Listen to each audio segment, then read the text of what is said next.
All right, Elite Code 3, let's do a video showcasing some cards that sold. I I call these sales recap videos, so there was just some interesting stuff that left the store. Start off with some raw. So Edge 1999, SP Authentic Players Inc. on card auto, just a cheap price. That was an auction. This was an auction as well. You know, on auctions I typically try to put list the cards as near mint. If there is a flaw that I think should be noted, then I definitely point it out. See this line on his shoulder? There's like a surface, almost like somebody took a pen and just, or like something sharp and went into the card with it. So it's crazy.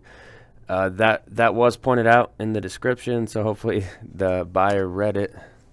Rice, nice looking rice. I think it could probably be a PSA 7. It doesn't have the best centering. It's got some pretty good corners for this set. I don't know, maybe a 7.5 even. So a Rice 86, kind of in this beat up top loader. The card's fine. It just got a lot of residue from that top loader. This one's got a surface thing on the back that I pointed out. So I mean, if you buy raw cards from me, I'm not going to send you junk. I'll just note things on the card, and then you can bid accordingly, which I think is fair.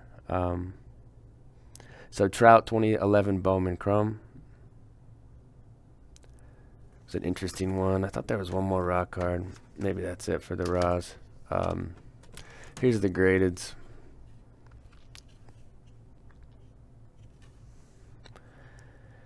'03 Topps, your flagship LeBron, a card that's been getting a lot of press in the hobby, and for good measure, it's a pretty iconic card at this point. Here's an 8. I think this one crept up towards 1400, so lots of respect for that card. Here's the Vlad. This was this is the update. This is the SP, not the SSP. The SSP is actually horizontal like this. He's like standing in the dugout smiling with the baseball or something. But this is the SP, SGC 10, strong sale. You know, a lot of people talk smack on SGC, but, you know, if you don't put them in auction and just kind of wait on the card, I think you can do pretty well with SGC. Of course, you can't match PSA, but no other company can match PSA either. Here's a Bowman 2000 Brady. These are kind of creeping up. Just a strong market. You know, you would have thought they peaked in February, and I haven't checked the market data enough to tell you if they did or didn't, but this is just a strong sale. Bowman, just listed this one. It was just in my PC. I had a couple of it. So the 82 Donruss Ripken. I mean, this card was typically 50 to 60 bucks for a long time, but you see the strong push towards 200 for the 82 Donruss Ripken, which is such a cool card. So this is one I had at home in the PC. I got it graded probably a couple years ago. It's just got this, it's such an amazing card with the shine, the 95 finest refractor. The centering, I actually have a 9, so, at some point you got to start selling some things for other purchases. And this has the centering that definitely matches up with an 8, so I decided to sell it, put it at a fair price, and it sold.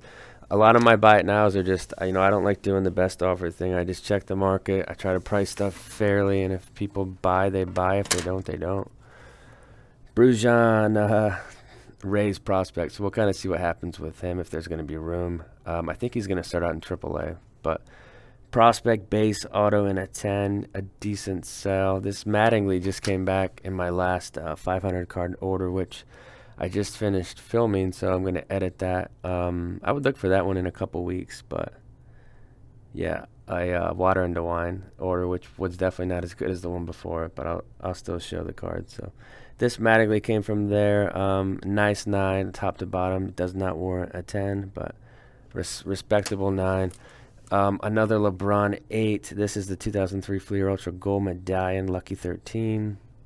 Of course, it's not numbered, but the gold medallion is a pretty cool card. And somebody pointed out on the channel that these were inserted 1 per pack. So you got 1 card from this set per pack. I'm guessing 24 packs. So 24 of these golds per box. Probably a 200 card base set. I mean, pulling a LeBron would be pretty much 1 per case, I'd say. So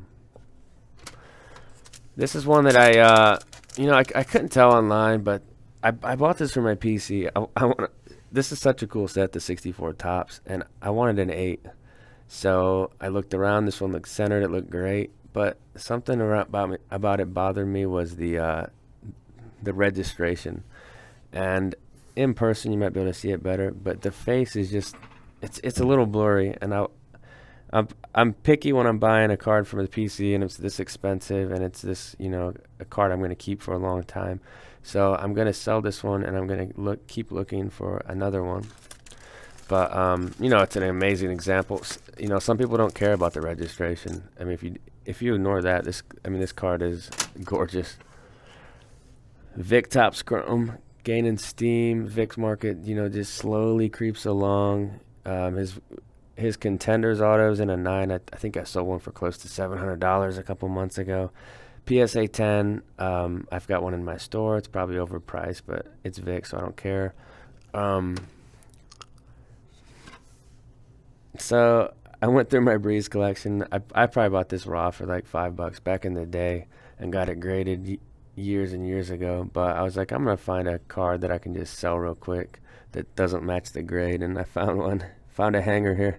See that corner top right, the white? If I sent this in, I wouldn't expect a 10. So, it's a beautiful card on the front. PSA 10. It went for close to $2,000. So, move this Breeze along to another collector. Always trying to find the flaws in my cards. Here's a 1990 Topps Rookie Cup Griffey. This was a strong sale. And what I'm seeing with a lot of the cards, the junk wax cards that I, enjoy so much, is the market just seems to be shifting up on them, and I think that has to do with PSA's price increase. To get any card like this graded, it's going to be $20 anyway. There's no guarantee you're getting a 9 or a 10. So people are, I think, taking that into account. So a card like this going for $70 to me is huge.